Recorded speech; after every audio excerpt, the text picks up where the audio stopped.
So today we want to talk about terraforming and a lot of different things about terraforming. So let's break it down.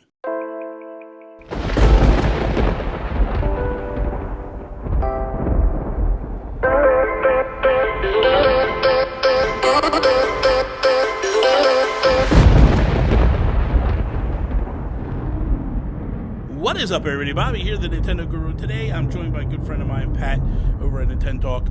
We wanted to have another discussion with you this week, and we wanted to talk about terraforming. Last week, we talked about our thoughts on terraforming, but I wanted to kind of open it up a little bit and go through some things. And I think the first thing is, let's explain how to unlock terraforming. There's still a lot of people that are confused about what to do and when it hits. We're going to try to keep it spoiler-free if we can. It's very little difficult to do. As far as storyline-wise, we'll keep that part of it out. But what you have to do, we can talk about that. The first thing is you have to get 3 stars in your town. And I think that's not such an easy task for some people. Some people are struggling. But I think it's pretty simple if you follow the details that Tom Nook is giving you. And that's pretty much like when he tells you to decorate around the houses. Right, you have to remember what gets you there. So there's a moment where Tom Nook is like, hey, go set up these houses and put some furniture on the outside of their houses. That's a step that you want to carry on, that you're going to, as you bring in new villagers, you want to remember, oh, that's right, Tom Nook said to decorate around the houses. Go do that on your own. Don't wait for him to tell you, because he doesn't tell you to do it again. So that's number one. So you want to have some decorations within your town.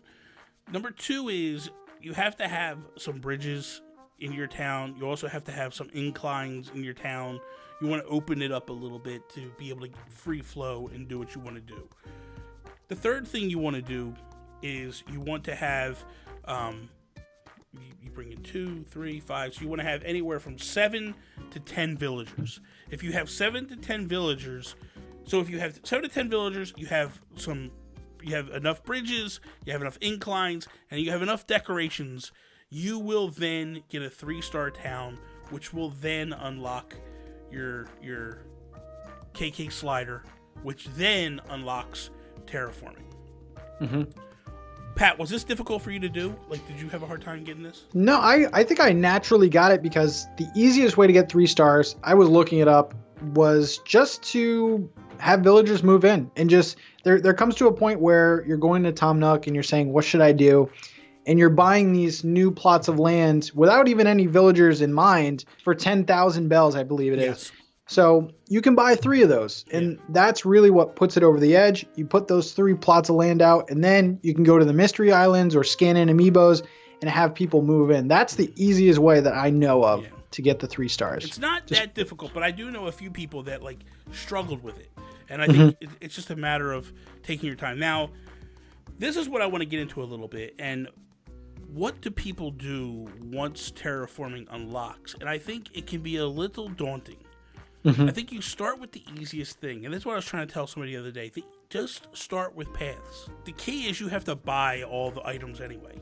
Right? You have to buy the land masses. You have to buy the water. And then you have to buy the different paths. I would focus on a couple of the paths that you think look really sharp, that you would like to mess with, and then slowly unlock each additional one each day. I wasn't able to unlock them all day one. I think, what did you say the one time? It was 12,000? I think it's either 5,000 or 6,000 per, the waterscaping and then the landscaping. They're each 6,000, I believe. So it's a pretty steep price. And then the paths each are 2,000 each. So I started with the cobblestone one, and then I got a sand one. So it's pretty pricey at first. But I feel like if you do the paths, you'll that'll make you comfortable a little bit with putting on the construction gear and then kind of seeing the flow and how things work. The other thing I would say is, once you do finally get the land and the water, what I would do is go into an area that's kind of isolated and you don't have a lot going on. The first thing that I did was I tinkered with the tools. So I moved to an area that was an open source, an open area, and I piled up some dirt, and then I started messing with the waterfalls and the water features and trying to figure out how that all works. Because the worst thing and the last thing you want to do is go over to something and kind of mess it up. I feel like the land isn't that hard to mess up. Rivers are a little tough, man. Navigating and making them rivers kind of flow and look good are not that easy. It takes a little bit of finesse. So definitely if you can find yourself getting into an area where you can just tinker with it a little bit, and is a good thing. Is there anything that you're finding, like tips? With terraforming, the first thing I actually did was you can't go to a certain elevation. So it's like the third level of elevation you can't climb up. Yeah. I just got rid of all those. Got rid of all the third level hills and stuff like that.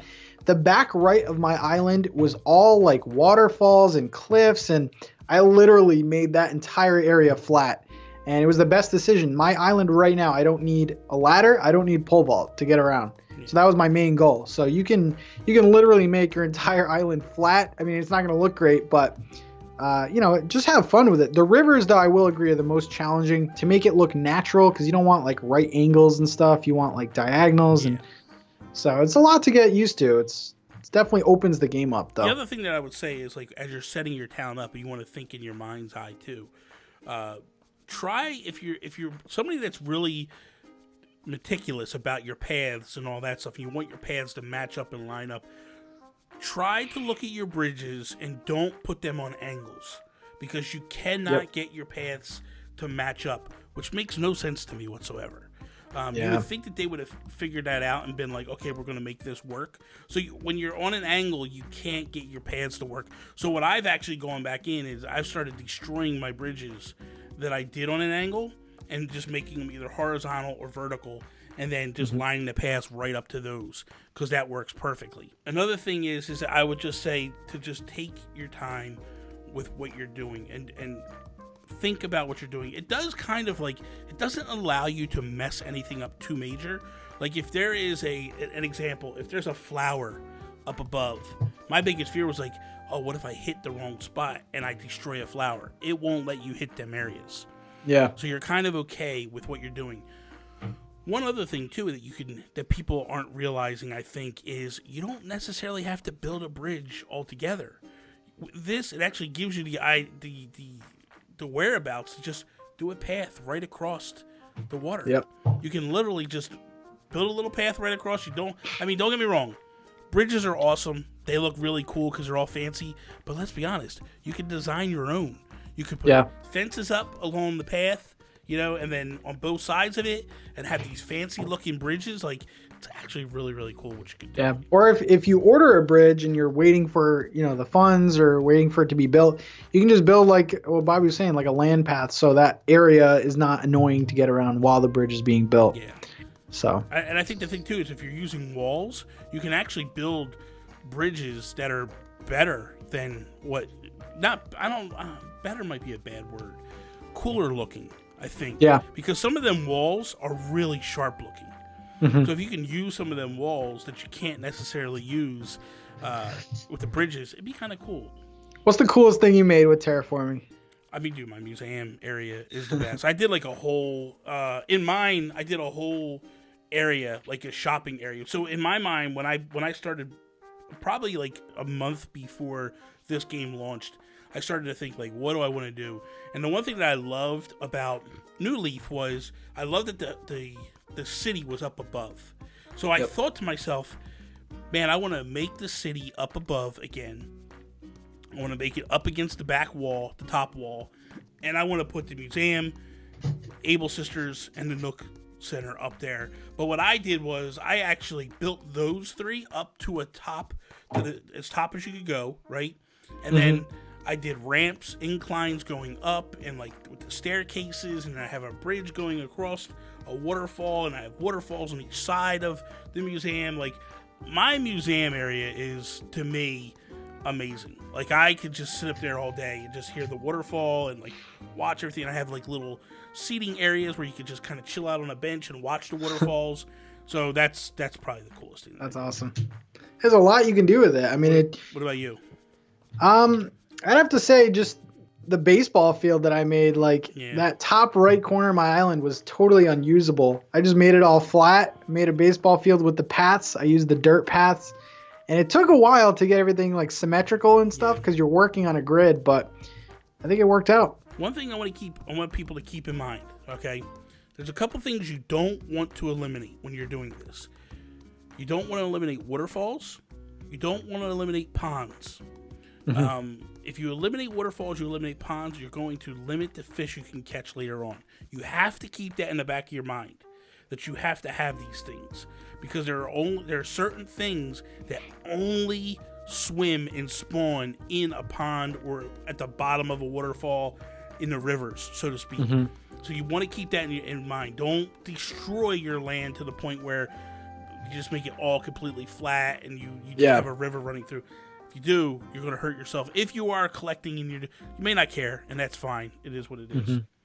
So that is all. Thank you guys for checking out this episode. I hope we were able to help you a little bit and understand a little bit on how terraforming works, how to unlock it completely. If you did, please slap the like button down below. Share it with all your friends. Subscribe if you're not a subscriber. Be sure to check out Pat's channel as well, youtube.com/NintenTalk. Also, leave a comment down below. Let us know. Did you like this video? Did you not like this video? Should we do more? Should we not do less? I don't know. That is all. Peace out, Preston. See ya.